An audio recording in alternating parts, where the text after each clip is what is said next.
Welcome to the channel. This is Holden from Classroom Camp, and today I want to talk quickly about teacher vacancies. So what I'm doing here is I've actually gone into Google News and I have simply searched for teacher vacancies. And the reason, I actually was just searching for teacher news and I saw a few articles that were on teacher vacancies and specifically about how vacancies have dropped. And if you're familiar with kind of what's going on in the field of education, you know that there is a massive teacher shortage, that there is a desperate need for teachers, and many states are creating new programs, enacting new policies to try and incentivize teachers and bring them back in. And so it's a work in progress. But it looks like this year, from what I'm seeing in the news, that teacher vacancies are dropping. So when we pull up the news here and we're going through Google News, you can see here, for example, it says Jefferson Parish School starts Monday as teacher vacancies drop. Seminole County teacher vacancy is at less than 1% as the school year starts.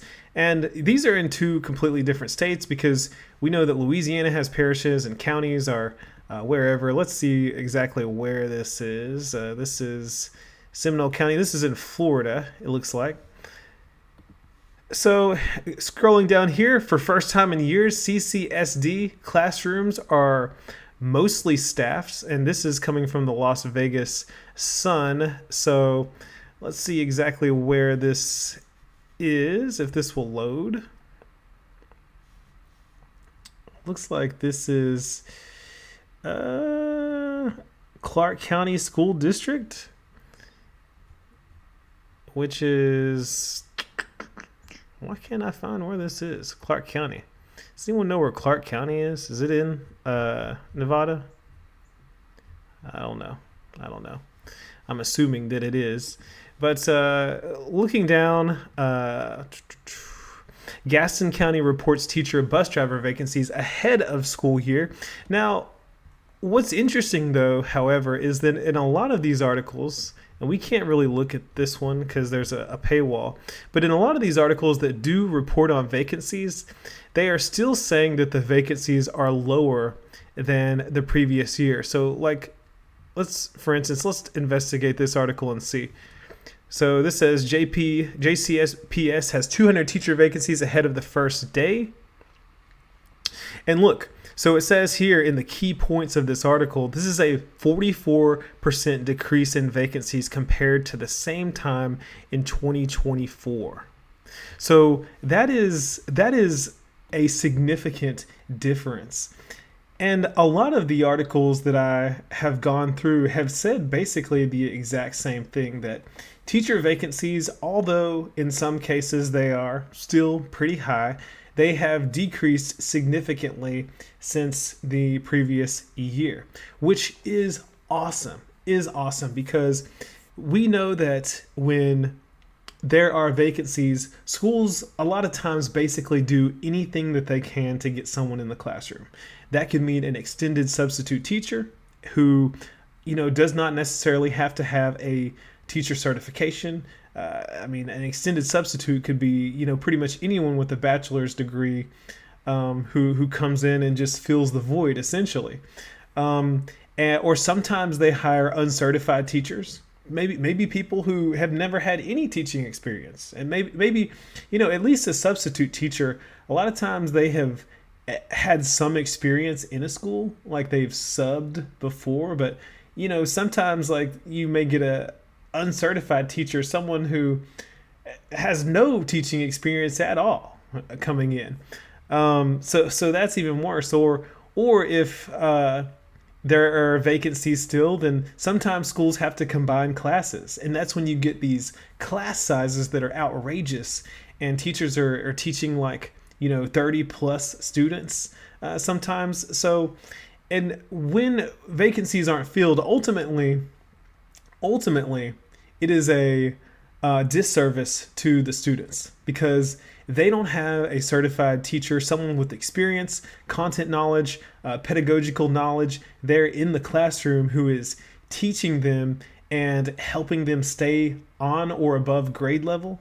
And the students suffer. So that's why a lot of times, there's a massive literacy crisis as well. So that's why you see students that are so far behind, who are struggling and who can't pass the grade level, or who are just pushed on from grade level to grade level because they get behind. And a lot of times it is in these places where the teacher vacancies are really, really, really bad. So yeah, but despite all of these, despite the vacancies, okay, and even here, for example, 326 teacher vacancies, I looked at this article and it did say that this is a decrease from the previous year. Like, despite the vacancies that are there, it looks like that they're in many places, the numbers are down. And I don't know exactly all of the statistics.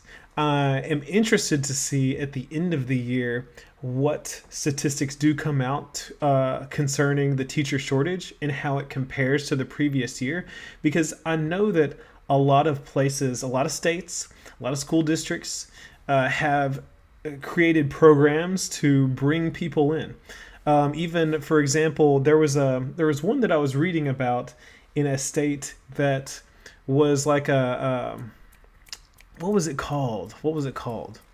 It was kind of like an apprenticeship, I think. I think it was an apprenticeship program where basically it's like, yeah, you become a teacher apprentice and you begin working and you're on the job and you earn your certification that way. So it was kind of like a new alternate pathway to certification that is meant to get people in the classroom. And I think that those programs can be useful, and hopefully they are.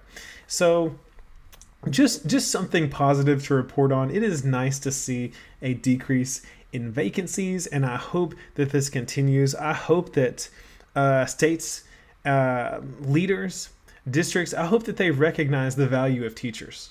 That's something that, for me being in Texas this year, I really appreciate that the new law came through that increased teacher salaries, because it is a significant increase. And obviously I'm happy about that. And I think that what that does is that tells us that that teachers are valuable, that the work that we put in is worth that money that you're paying us. And for me personally, it makes me want to work harder, and it makes me want to do the best job that I can, just to show thyself approved, if you will. So anyways, that's all I wanted to talk about, is the vacancies and what seems to be a promising year in 2025, 2026. But, I'm curious as to the situation you are currently experiencing where you're teaching, or if you have any additional information to add to the conversation, let me know down in the comment section. Thank you for watching. Remember to like, share, subscribe, press all the buttons. Thank you. That's all I have for you in this video, and I will see you in the next one.